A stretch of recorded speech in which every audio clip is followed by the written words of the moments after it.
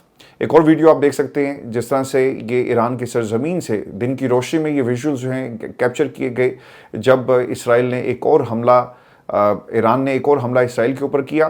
ایک اور ویڈیو جس میں یہ لانچنگ پیڈ سے تمام ویڈیوز جو ہیں وہ لی گئی ہیں، لیکن اس میں ایک اور ویڈیو ایسی ہے، یہ بتایا جاتا ہے جی کہ یہ سپر سونک اور جو سب سے بڑا ان کا ہتھیار ہے ایران کا، اسے تل ابیب کے خلاف جو ہے اسرائیل کے خلاف استعمال کیا گیا اور اس کے ویژولز بھی دنیا میں شیئر کی جا رہے ہیں۔ اچھا ایک اور میں آپ کو اس پہ بات بتا دوں، میری کویت میں کچھ دوستوں سے بات ہوئی ہے، دبئی میں میری دوستوں سے بات ہوئی ہے، کچھ فیملی ممبرز بھی ہیں، وہ یہ بتاتے ہیں کہ یہاں پر جتنی بھی آپ کو ویڈیوز جیسے سوشل میڈیا میں نظر آ رہی ہیں، یہ زیادہ تر آپ کو ایشینز بناتے ہوئے نظر آ رہے ہیں۔ جو ویڈیوز جتنی بھی شیئر لوگوں نے کی ہیں سوشل میڈیا پہ، ان میں سے اکثریت جو ہے وہ آپ کو یا تو انڈینز کی ملے گی یا پاکستانیوں کی ملے گی یا پھر بنگلہ دیش یا پھر دوسرے جو وہاں پر، یعنی کوئی مقامی نہیں ہے، باقی تمام جو دوسرے ممالک کے لوگ ہیں یہ وہ ویڈیوز بنا کر شیئر کر رہے ہیں۔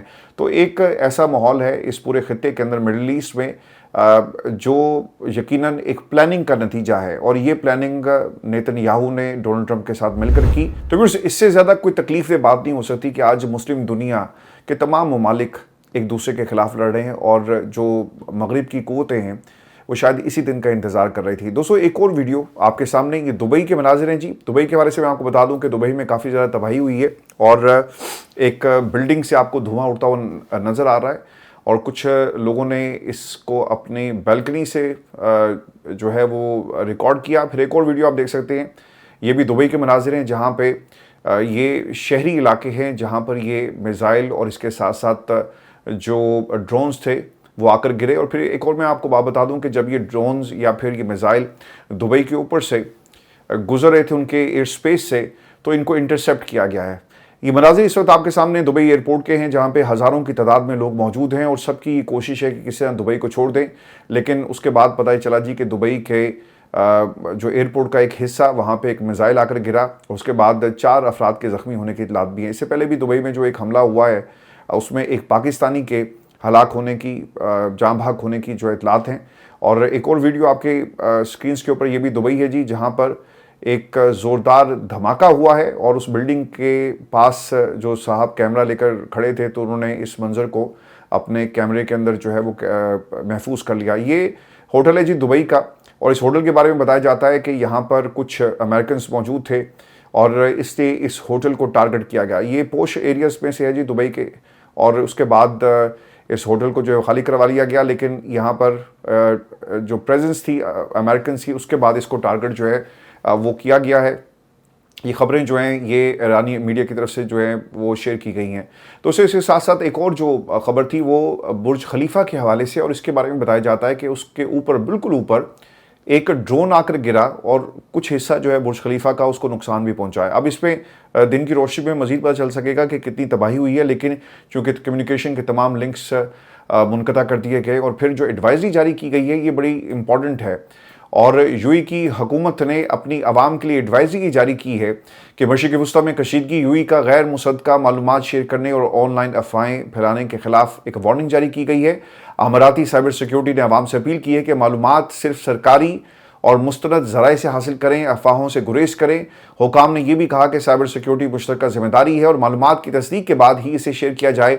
حکام نے عوام کو ہدایت کی کہ غیر مصدقہ خبروں اور سوشل میڈیا افواہوں پر یقین نہ کریں، اور اگر کچھ لوگ اگر ایسا کریں گے تو یقیناً ان کے خلاف کارروائی بھی ہوگی۔ تو اسے ایک اور ویڈیو یہ بحرین کی ہے، یہاں بھی آپ دیکھ سکتے ہیں کہ ایک میزائل عمارت کو آ کے ٹکرایا اور اس کے بعد اس عمارت میں آگ لگ گئی۔ یہ فلیٹس ہیں جی، بتایا جاتا ہے کہ یہ فلیٹس جو تھے یہ رہائشی فلیٹس تھے جہاں پر اس حملے کے بعد لوگ جو ہیں وہ باہر آ گئے، اور کچھ دن کی فوٹیجز بھی اس کے ساتھ ساتھ لوپ میں چل رہی ہیں. دوستوں یہ دوسری ایک ویڈیو ہے کویت ایئرپورٹ کی, اور کویت ایئرپورٹ کے بارے میں بتایا جاتا ہے کہ اس کا ایک حصہ باقاعدہ منہدم ہو چکا ہے اور ڈیمولش آپ کو ہوتا ہوا نظر آئے گا.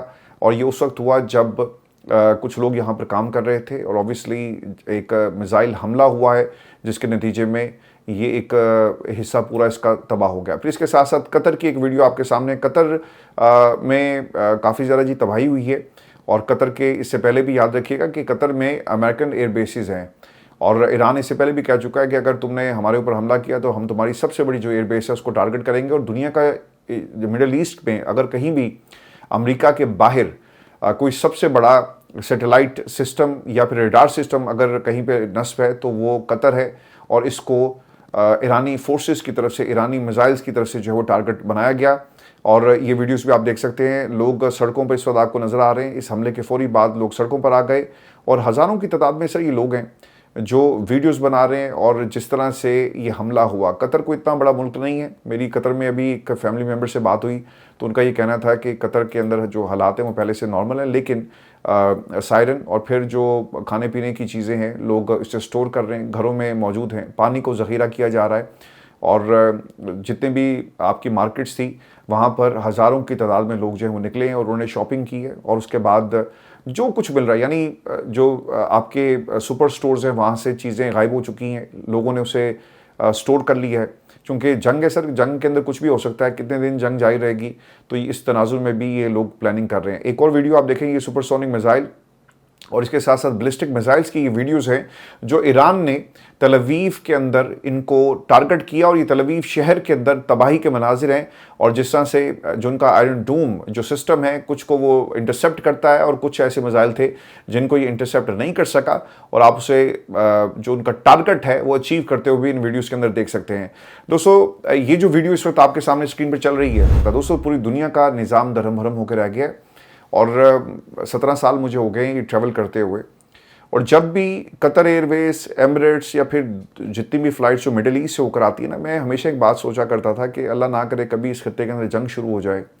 اور جو ڈیولپمنٹس ہوتی ہیں انٹرنیشنل, ان کے تناظر میں ہمیشہ یہ سوال اپنے آپ سے کیا کرتا تھا کہ یہ تو پورا دنیا کا جو نظام ہے درہم بھرم ہو جائے گا.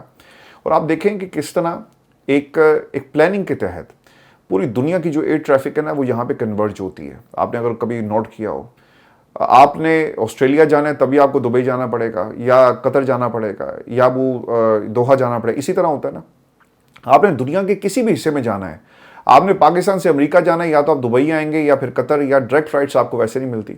تو انہوں نے پوری دنیا کی جو فلائٹس تھی یہاں پہ کنورج کی. تو اس تناظر میں یہ آج آپ دیکھ لیں کہ ایک حملہ ہوا ایک ملک پہ, دوسرے پہ, تیسرے پہ, چوتھے پہ, اور اس کے بعد پوری ایئر ٹریفک اور جتنا بھی نظام ہے پوری دنیا کا وہ مکمل طور پہ تباہ ہو گیا. ابھی تو سر تیل کی طرف ہم نے آنا ہے, وہ بھی میں آپ کو بتاتا ہوں کہ کہاں کہاں پہ ناکے لگا لیے ہیں ایران نے, اور ایران اصل میں کرنے کیا جا رہا ہے. لیکن اس سے پہلے یہ جو پہلی ویڈیو تھی وہ آیت اللہ خامنائی کی ریزیڈنس کی in Tehran, and the second video is Israel کی جہاں پر تباہی آپ کو نظر آ رہی ہے.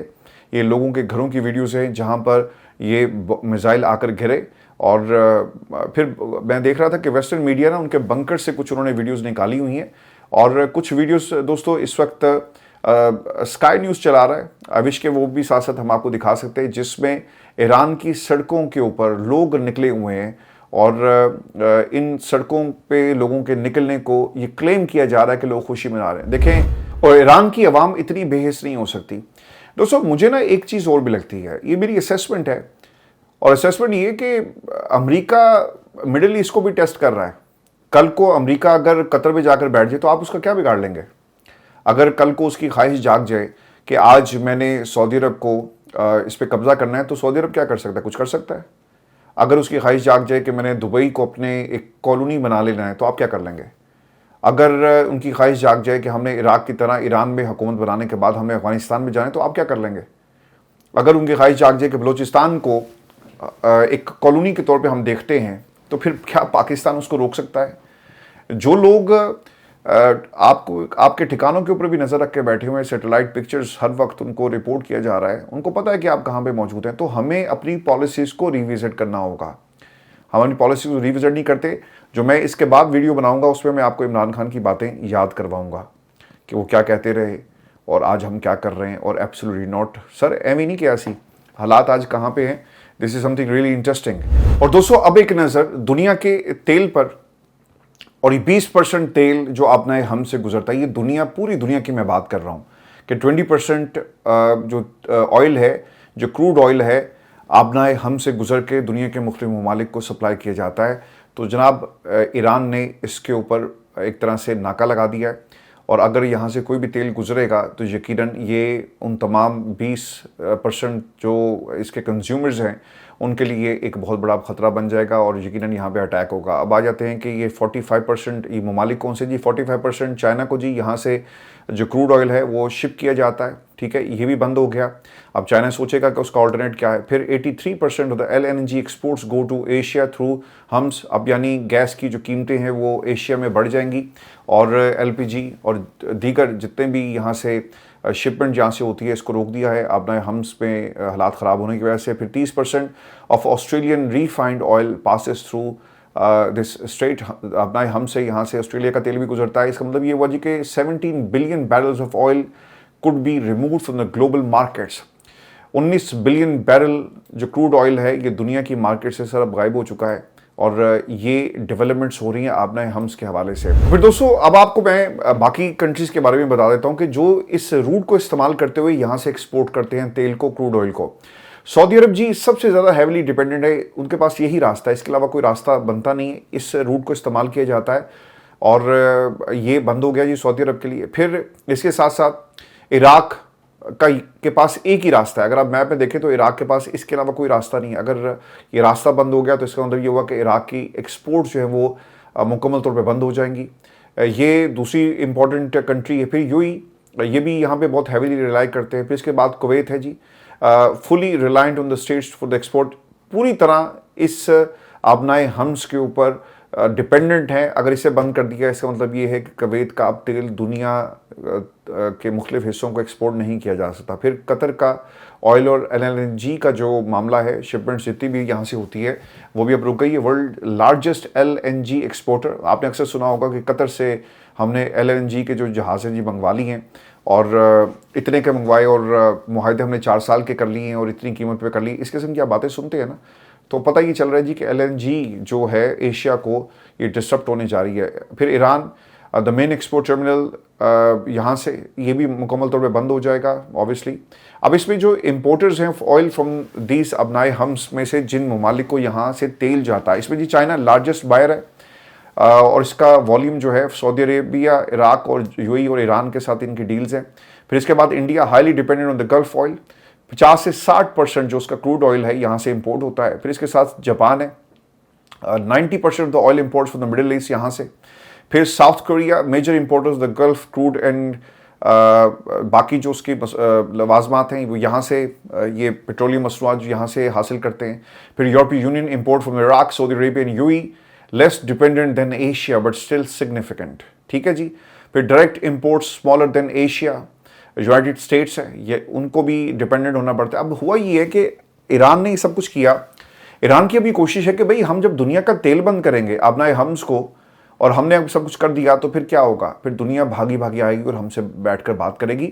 لیکن دیکھنا یہ ہوگا کہ دنیا کتنی دیر تک اس پوری صورتحال کو سسٹین کر سکتی ہے اور کچھ کرے گی یا نہیں کرے گی. دوستوں میں اب آپ کو نا جو دنیا میں مختلف ممالک کے اندر یونائٹیڈ اسٹیٹ کی جو ایئر بیسز ہیں اور جو بیسز ہیں ان کے بارے میں آپ کو بتا دیتا ہوں, اور دنیا بھر میں یہ کیا کرتے پھر رہے ہیں. تفصیلات کے مطابق ملٹری بیسز 80 ملکوں میں پھیلی ہوئی ہیں, 80 ملکوں میں. تو امن کی بات کرنے والے ہر حصے میں دنیا کے جا کر کیا کر رہے ہیں, جنگ کر رہے ہیں. اپنے اسٹریٹجک ایسٹس کو جو ہے انہوں نے سنبھال کے رکھا ہوا ہے اور اسے وقت آنے پر استعمال بھی کرتا. ہر ملک میں آپ کو ان کی ایک بیس ملے گی. پاکستان نے انکار کر دیا, عمران خان نے انکار کر دیا, اس لیے وہ آج اڈیالہ جیل میں بیٹھا ہوا ہے.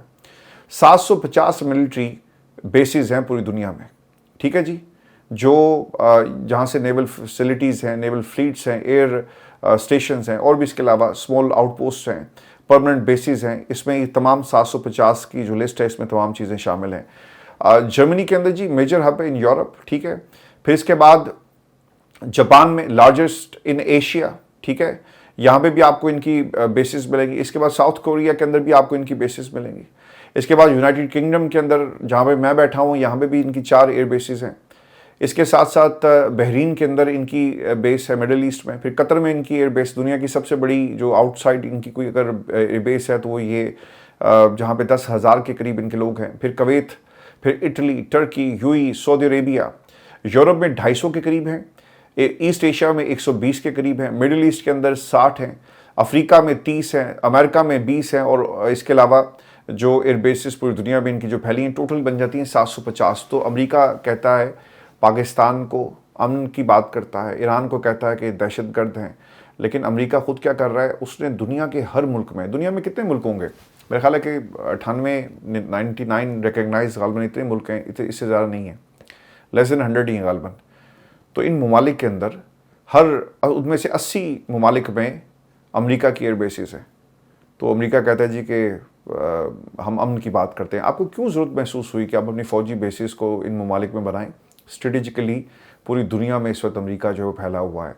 ویورز, یہ ہماری آج کی نشست تھی. اگلی ویڈیو میں آپ سے جلد میں ملاقات ہوگی اور پاکستان کی سیاست پہ بھی بات کریں گے, چونکہ افغانستان کے اندر ہم نے ایک بڑی کارروائی کی ہے اور ہم نے افغانستان کے ایک بہت بڑے حصے پر قبضہ کر لیا ہے. یہ میں آپ کو اگلی ویڈیو میں بتاؤں گا, اور پھر خان صاحب کی کچھ ویڈیوز وائرل ہو رہی ہیں, اس پر بھی تفصیل سے بات کریں گے. اجازت دیجیے, اللہ نے کے بعد.